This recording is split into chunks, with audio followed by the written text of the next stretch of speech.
तो आज हम डिस्कस करेंगे मैथ्स के कुछ इंपॉर्टेंट MCQs। ठीक है, तो देखोगे यहाँ पे फर्स्ट जो क्वेश्चन है, after how many decimal places will the decimal expansion of, और यहाँ दे दिया हुआ है 28/2⁴ इंटू 5⁵ दे दिया हुआ है, और ये बोला है टर्मिनेट होगा। तो यहाँ पे पूछ रहा है कि हाउ मेनी डेसिमल प्लेसेस। अब हम डेसिमल प्लेसेस कब लगाएंगे, ठीक है, तो कितने डिजिट के बाद होगा ये आपसे पूछा जा रहा है।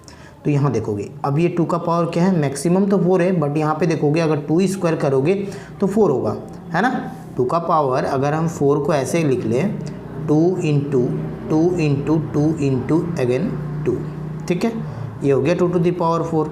अब देखोगे अब ये जो 2 है, अब ये 2 से ये फिर अब क्या कर सकते हो, इसको कैंसिल कर सकते हो, है कि नहीं। तो यहाँ पे बच जाएगा कितना, 2 का पावर 3 बचेगा, ठीक है, और आपके पास 5 का पावर 3 है ही। तो अब यहाँ पे मैक्सिमम, अब ये क्या दिख रहा है आपको, पावर 3 दिख रहा है ना। तो अब ये लगाओगे आपका 3 डिजिट के बाद हम क्या लगा सकते हैं, पॉइंट लगा सकते हैं, या फिर आप बोल सकते हो 3 डिजिट के बाद पॉइंट आएगा, ठीक है। तो इस क्वेश्चन का करेक्ट आंसर होगा ऑप्शन नंबर फर्स्ट। नेक्स्ट देखोगे, नेक्स्ट दिया हुआ है कि P be a prime number and A be any positive integer if P divides A square. अगर P डिवाइड्स कर रहा है A स्क्वायर को, देन P डिवाइड्स, अब ये आपका फिल इन द ब्लैंक्स है, और यहाँ पे दिया हुआ है 4 ऑप्शंस। तो P अगर डिवाइड्स कर A स्क्वायर को, तो P फिर किसको डिवाइड करेगा, तो आपको पढ़ के आया हो, आपको पता ही होगा, P अगर डिवाइड कर रहा है A स्क्वायर को, तो P A को भी करेगा, है ना। Then P divides A, so option हो जाएगा option number B correct. Next question, question number 3 यहाँ दिया हुआ है कि देखोगे ये असर्शन और रीजन का क्वेश्चन है। तो असर्शन में बोल रहा है क्या कि 6/15 has a non terminating decimal expansion. अब ये बोल रहा है कि नॉन टर्मिनेटिंग, तो सबसे पहले हम इसको छोटा करते हैं। 6/15 है, अगर इसको कैंसिल करोगे 3 से, तो ये हो जाएगा 3 2 6 एंड देन 3 5, ठीक है। तो ये हो जाएगा 6/15 को आप लिख सकते हो 2/5, क्लियर है। तो अब देखोगे अब ये 5 है, तो आपको पता है 2m एंड देन इंटू 5 अगर n हो तो फिर वो क्या हो जाते हैं, टर्मिनेट हो जाते हैं, है ना। तो यहाँ पे देखो, यहाँ पे 5 है, तो अगर 5 है नीचे डिनोमिनेटर में, तो हम यहाँ 2 का पावर भी हम बना सकते हैं ना 0 लगा के, है कि नहीं। तो अब ये आपका जो बनने वाला है, अब देखोगे 2 का पावर 0 लगा दो, या फिर हम 2 का पावर 1 भी लगा सकते हैं, क्योंकि 2 ऊपर एक इंटू कर सकते हैं, तो इस फॉर्म में हम लोग कन्वर्ट कर सकते हैं। तो ये क्या हो जाएगा, टर्मिनेट हो जाएगा। बट यहाँ पे बोल क्या रहा है कि हैज़ अ नॉन टर्मिनेटिंग, तो ये नॉन टर्मिनेटिंग तो होने वाला नहीं है, क्योंकि ये टर्मिनेटिंग हो जाएगा, क्योंकि नीचे हमारा क्या आ रहा है, डिनोमिनेटर में 5 है, इस फॉर्म में हम लोग कन्वर्ट कर सकते हैं।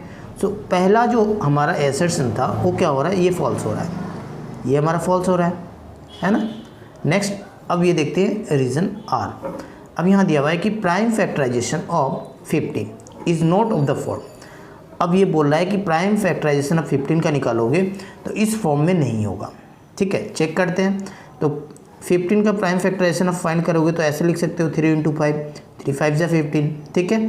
तो ये किस फॉर्म में आ रहा है भाई, ये 3 और 5 के फॉर्म में आ रहा है ना। इस फॉर्म में तो आ नहीं रहा है, 2 और 5 के फॉर्म में तो आया नहीं, 3 और 5 में है।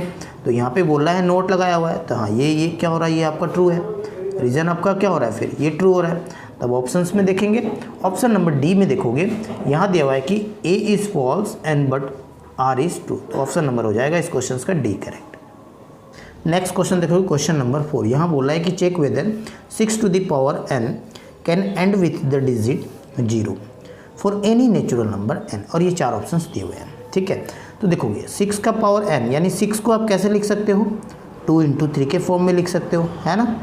ये देखोगे अब ये 2 और 5 के फॉर्म में तो आप ला सकते हो क्या, इसे नहीं ला सकते हो ना। तो ये हमारा जो होगा एंड में 0, ये नहीं होने वाला है, ठीक है। अगर इस फॉर्म में होता तो हमारा एंड में 0 होता। सो इस क्वेश्चन का करेक्ट आंसर हो जाएगा नो, हम 0 नहीं ला सकते एंड में, क्लियर है। Next question number 5, are the smallest prime and the smallest composite number, ये बोल रहा है क्या को प्राइम होगा।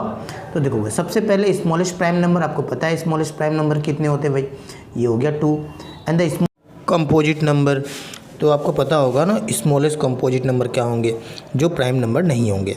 तो फर्स्ट कंपोजिट नंबर क्या होगा, सबसे छोटा कंपोजिट नंबर, ये हो जाएगा 4, ठीक है। तो देखोगे कंपोजिट नंबर, अब आपसे पूछा जा रहा है कि इन दोनों नंबर का आपको कोप्राइम फाइंड करना है, ठीक है। तो अब सबसे पहले कोप्राइम नंबर कोप्राइम कब कहलाएगा? दो नंबर मान लेते हैं एक्स और वाई है, इसका अगर कोप्राइम आपको फाइंड करना है यानी एचसीएफ जो फाइंड करोगे ना वो होगा क्या आपका 1 होना पड़ेगा, ये याद रखोगे। ठीक है, तो इन दोनों नंबर का आप एचसीएफ अगर फाइंड करोगे तो क्या 1 आएगा? अगर ये आएगा तब ये दोनों नंबर हमारा क्या है? कोप्राइम है। तो एचसीएफ इन दोनों नंबर का एचसीएफ क्या होगा? ये सबसे छोटा नंबर क्या है? 2 है, और 2 के टेबल में 4 आएगा तो एचसीएफ तो 2 आने वाला है, बट हमारा 1 तो आया नहीं। सो ये दोनों नंबर क्या कोप्राइम होंगे? ये तो कोप्राइम होने वाला नहीं है, तो इस क्वेश्चन का करेक्ट आंसर हो जाएगा नो, ऑप्शन नंबर फर्स्ट। तो डियर स्टूडेंट, आज मैंने रियल नंबर्स के 5 इंपॉर्टेंट एमसीक्यूज मैंने करवाया। तो इस तरह क्वेश्चंस के लिए आप चैनल को सब्सक्राइब करके बेल आइकन को प्रेस कर लीजिएगा ताकि आने वाले वीडियो का नोटिफिकेशन आपको आसानी से मिल सके। तो मिलते हैं नेक्स्ट वीडियो में, तब तक के लिए जय हिंद, वंदे मातरम।